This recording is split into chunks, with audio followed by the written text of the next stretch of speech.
ಮದ್ದೂರಿನಲ್ಲಿ ಗಣೇಶ ವಿಸರ್ಜನೆ ವೇಳೆ ಕಲ್ಲು ತೂರಾಟವನ್ನ ಮಾಡಲಾಗಿದೆ. ಸೊ ಹೀಗಾಗಿ ಮುಂಜಾಗ್ರತಾ ಕ್ರಮವಾಗಿ ಮದ್ದೂರಿನಲ್ಲಿ ನಿಷೇಧಾಜ್ಞೆಯನ್ನ ಜಾರಿ ಮಾಡಲಾಗಿದೆ. ಮಂಡ್ಯ ಎಸ್ಪಿ ಮಲ್ಲಿಕಾರ್ಜುನ ಬಾಲದಂಡಿ ಅವರು ಹೇಳಿಕೆಯನ್ನ ಕೊಟ್ಟಿದ್ದಾರೆ. ಈ ವಿಚಾರಕ್ಕೆ ಸಂಬಂಧಪಟ್ಟಂತೆ ಇವತ್ತು ಮದ್ದೂರು ಬಂದ್ಗೂ ಕೂಡ ಕರೆಯನ್ನ ಕೊಡಲಾಗಿರುವಂಥದ್ದು. ಕಳೆದ ವರ್ಷ ನೋಡಿದ್ರೆ ನಾಗಮಂಗಲದಲ್ಲಿ ಈ ರೀತಿಯಾಗಿ ಕಲ್ಲು ತೂರಾಟ ಆಗಿತ್ತು. ಈ ವರ್ಷ ಮಂಡ್ಯ ಜಿಲ್ಲೆಯ ಮದ್ದೂರಿನಲ್ಲಾಗಿದೆ. ಕಳೆದ ವರ್ಷ ಮಂಡ್ಯ ಜಿಲ್ಲೆಯ ನಾಗಮಂಗಲದಲ್ಲಿ ಆಗಿತ್ತು. ಅಕ್ಕಪಕ್ಕದ ತಾಲೂಕುಗಳು ಅನ್ಯ ಧರ್ಮೀಯರ ವಿರುದ್ಧ ಕಲ್ಲು ತೂರಿದಂತ ಆರೋಪ ಮದ್ದೂರಿನ ರಾಮ್ ರಹೀಂ ನಗರದಲ್ಲಿ ನಡೆದಿದ್ದಂತ ಒಂದು ಘಟನೆ. ಅದು ಡಿಜೆ ಬಳಕೆಗೆ ವಿರೋಧಿಸಿ ಕಲ್ಲು ತೂರಿದಂತ ಆರೋಪವನ್ನ ಮಾಡಲಾಗ್ತಾ ಇದೆ.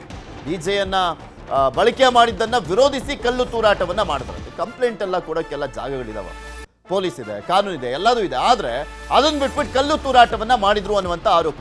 ಕೂಡಲೇ ಪರಿಸ್ಥಿತಿಯನ್ನ ನಿಯಂತ್ರಿಸಿದ್ರು ಪೊಲೀಸರು. ಸದ್ಯಕ್ಕೆ ಬೂದಿ ಮುಚ್ಚಿದ ಕೆಂಡದಂತಿದೆ ಪರಿಸ್ಥಿತಿ. ಮದ್ದೂರಿನಲ್ಲಿ ಬಿಗಿ ಪೊಲೀಸ್ ಬಂದೋಬಸ್ತ್ ಅನ್ನ ಏರ್ಪಡಿಸಲಾಗಿದೆ. ಇವತ್ತು ಮದ್ದೂರು ಬಂದ್ಗೂ ಕೂಡ ಕರೆಯನ್ನ ಕೊಡಲಾಗಿದೆ. ಘಟನೆಗೆ ಸಂಬಂಧಪಟ್ಟಂತೆ ಹಿಂದೂಪರ ಸಂಘಟನೆಗಳು ಖಂಡನೆಯನ್ನ ವ್ಯಕ್ತಪಡಿಸಿದ್ವು. ಮದ್ದೂರಿನ ಟಿಬಿ ವೃತ್ತದಲ್ಲಿ ಪ್ರತಿಭಟನೆಗೆ ನಿರ್ಧಾರವನ್ನ ಮಾಡಲಾಗಿದೆ.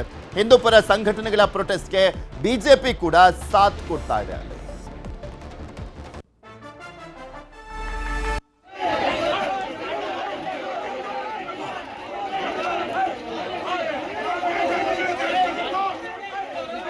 ಈ ಒಂದು ರಾಮ್ ರಹೀಂ ನಗರ್ ಅಂತೇಳಿ ಈ ಒಂದು ಏರಿಯಾದಲ್ಲಿ ಪ್ರೊಸೆಷನ್ ಮೊದಲಿಂದ ಬರ್ತದೆ. ಸೊ ಈ ಮಸೀದಿ ಇತ್ತೀಚೆಗೆ ಆಗಿದೆ ಅಂತೇಳಿ ಹೇಳ್ತಾರೆ.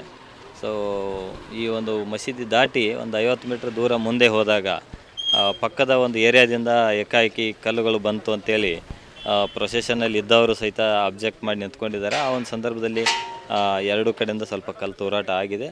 ನಮ್ಮ 3 ಜನ PSIಗಳು ಮತ್ತು 8-10 ಜನ ನಮ್ಮ ಸಿಬ್ಬಂದಿಗಳಿದ್ದರು. ಅವರು ಕೂಡಲೇ ಅವರನ್ನು ಡಿಸ್ಪರ್ಸ್ ಮಾಡಿಸಿ ಪರಿಸ್ಥಿತಿ ತಿಳಿಗೊಳಿಸಿದ್ದಾರೆ. ಈಗಾಗಲೇ ನಾವು 2 ಪ್ರಕರಣವನ್ನು ದಾಖಲು ಮಾಡಿಕೊಂಡಿದ್ವಿ. ಒಂದು ಸುಮೋಟೋ ಕೇಸ್ ತೊಗೊಂಡಿದ್ವಿ, ಇನ್ನೊಂದು ಒಬ್ಬರು ಅಜಯ್ ಅಂತೇಳಿ ಅವ್ರಿಗೆ ಇಂಜುರಿ ಆಗಿತ್ತು, ಅವ್ರ ಕಡೆಯಿಂದ ಒಂದು ಪ್ರಕರಣ ದಾಖಲು ಮಾಡಿದ್ದೀವಿ.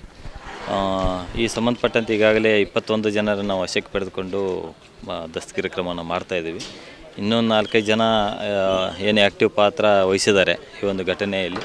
ಕಲ್ಲು ತೂರಾಟ ಮಾಡಿದ್ದಾರೆ, ತಳ್ಳಾಟ ಮಾಡಿದ್ದಾರೆ, ಅಂಥವ್ರನ್ನೂ ಸಹಿತ ನಾವು ಐಡೆಂಟಿಫೈ ಮಾಡಿದ್ದೀವಿ. ಆದಷ್ಟು ಬೇಗನೆ ಎಲ್ಲ ಆರೋಪಿತರನ್ನ ಅರೆಸ್ಟ್ ಮಾಡೋದು ಕ್ರಮಕ್ಕೆ 144 ಈಗ ನಾವು ಬೆಳಗ್ಗೆಯಿಂದ ಮಾಡಿದ್ದೀವಿ. ಬೆಳಗ್ಗೆಯಿಂದ ನಾಳೆ ಬೆಳಗ್ಗೆವರೆಗೆ ನಂತರದ ಪರಿಸ್ಥಿತಿ ಅವಲೋಕಿಸಿ ಅವಶ್ಯಕತೆ ಬಿದ್ದಲ್ಲಿ ಅದನ್ನು ಮುಂದುವರಿಸ್ತೀವಿ.